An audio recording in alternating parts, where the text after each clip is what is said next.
Merci à vous d'être venus nombreux aujourd'hui en répondant à l'invitation de l'AMTA à l'occasion de la signature de la convention triennale qu'elle va signer avec l'État et la région. Depuis sa création en 1985, l'AMTA s'est fixé pour mission de comprendre et de faire connaître les musiques et les gens du pays. Tout au long de ces 27 années d'existence, l'AMTA a développé différentes missions telles que la recherche, la collecte, la mise en réseau de formation, la diffusion et la communication, la production et la création. Durant toutes ces années, notre association a évolué pour, en 2007, s'interroger sur son avenir. Nous avons donc pris la décision, en sortant un peu du microcosme des musiques traditionnelles, mais sans perdre notre cœur métier, nous avons décidé d'ouvrir nos compétences sur un terrain plus large qui aujourd'hui touche à l'aménagement et au développement des territoires. Les cultures locales constituent en effet le fondement même de tout projet de développement territorial. C'est à l'occasion de ces projets que l'on va se poser la question des conditions du vivre ensemble et des valeurs dans lesquelles les habitants d'un territoire se reconnaissent. Plus généralement, on considère que le patrimoine culturel et matériel est le ciment des territoires. Nous avons donc fait progresser notre association pour qu'elle puisse se mettre aussi au service des territoires en veillant à ne pas entretenir une vision passéiste, mais au contraire, en cherchant à induire de nouvelles dynamiques créatrices, innovantes, nourries de valeurs locales, projetées dans un monde contemporain. L'Agence des musiques traditionnelles en Auvergne est devenue l'Agence des musiques des territoires d'Auvergne. Ce changement, qui pourrait apparaître dérisoire, a pris du temps, car chacun a dû s'en approprier les concepts. Ces concepts sont d'abord la volonté affirmée d'élargir le champ de nos enquêtes, jusque-là consacrées à des artistes, un élargissement donc à toutes les personnes remarquables des territoires, en prenant en compte dans ce travail l'échelle des âges, les anciens, les jeunes, l'échelle sociale et la mixité homme-femme. Ce choix marque aussi notre volonté de créer ou renforcer des passerelles entre les musiques dites traditionnelles et d'autres formes de création musicale et artistique pratiquées aujourd'hui dans nos territoires.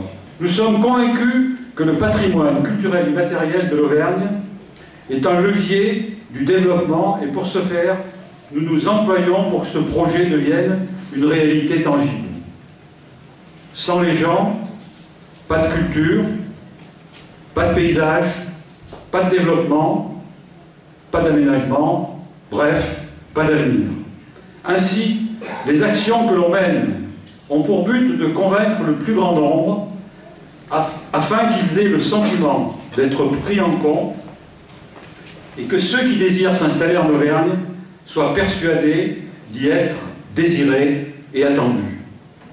Le patrimoine culturel de l'Auvergne n'est autre que l'ADN d'un nouveau monde. Le passé de l'Auvergne nous colle parfois indéniablement à nos semelles.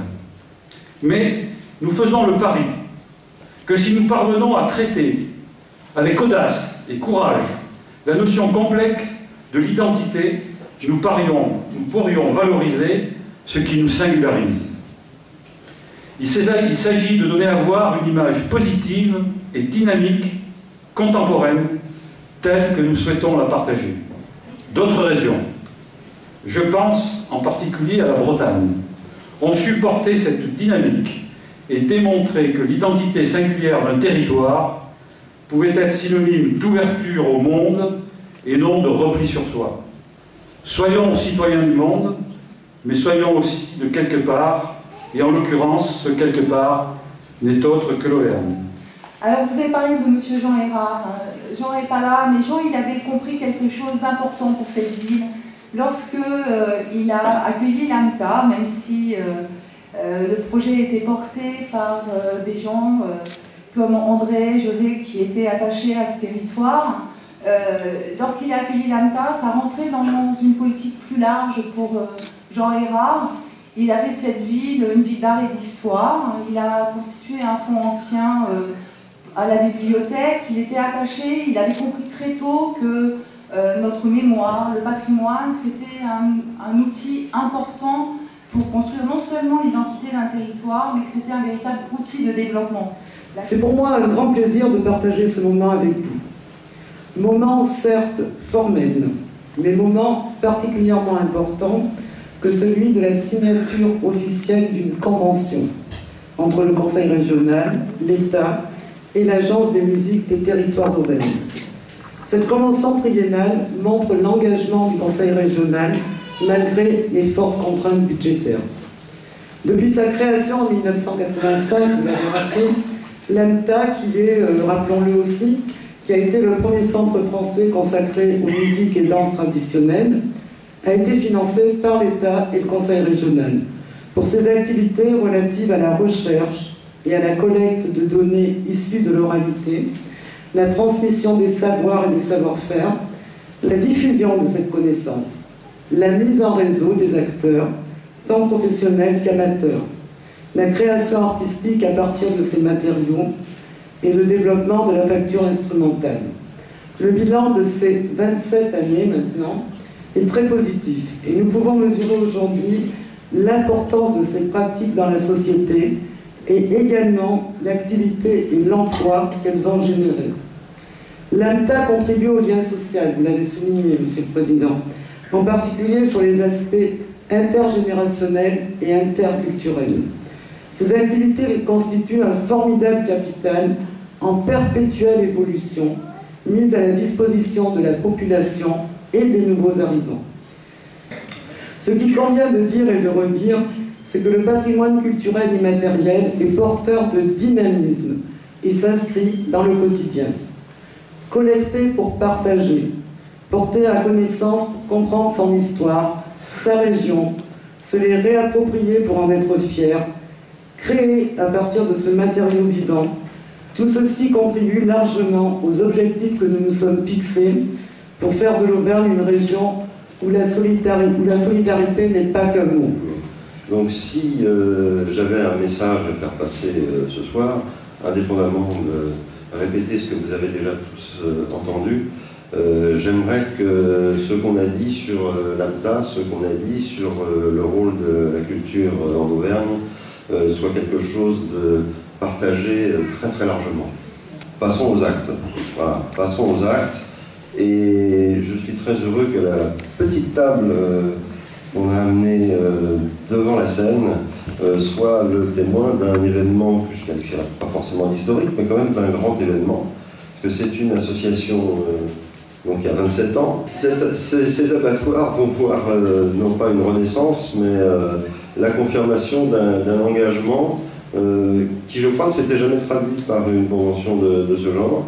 Donc c'est important que, effectivement, la région et l'État, dont j'ai le plaisir à dire qu'ils sont très souvent côte à côte. La réalité, c'est que les collectivités et l'État sont capables de travailler ensemble et de mener, de soutenir des projets sur le long terme. On en a un très bel exemple aujourd'hui. Alors bon, la ville ne signe pas, mais la ville est avec nous. Et je voudrais moi aussi m'associer à tous les remerciements qui ont été donnés, parce que c'est vrai que l'AMTA, c'est l'immatériel, mais ils ont besoin de matériel aussi, d'après ce que j'ai compris. Et donc merci de les héberger. C'est quand même la première et indispensable étape. Donc c'est très important en fait que la collectivité principale, la région et puis l'État se retrouvent avec la ville pour, c'est une convention qui va, bon, 2011, 2012, 2013, on est un tout petit peu en retard, mais c'est quand même très significatif parce que non seulement on s'engage sur un soutien moral, mais on s'engage aussi quand même sur un soutien financier important, hein, qui est la reconnaissance du travail passé, sur lequel je ne reviendrai pas, et le souhait que ça continue et que ça aille encore plus loin.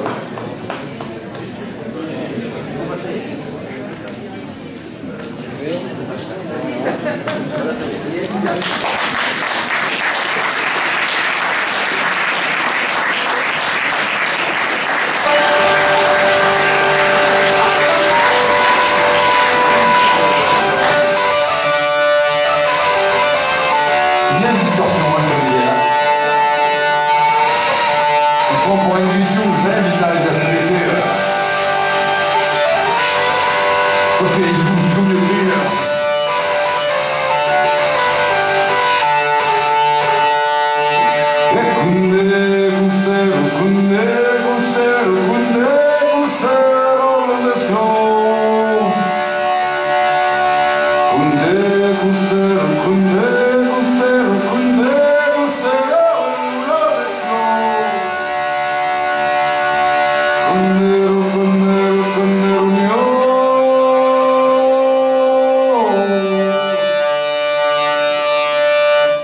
Kunero, kunero, kunero,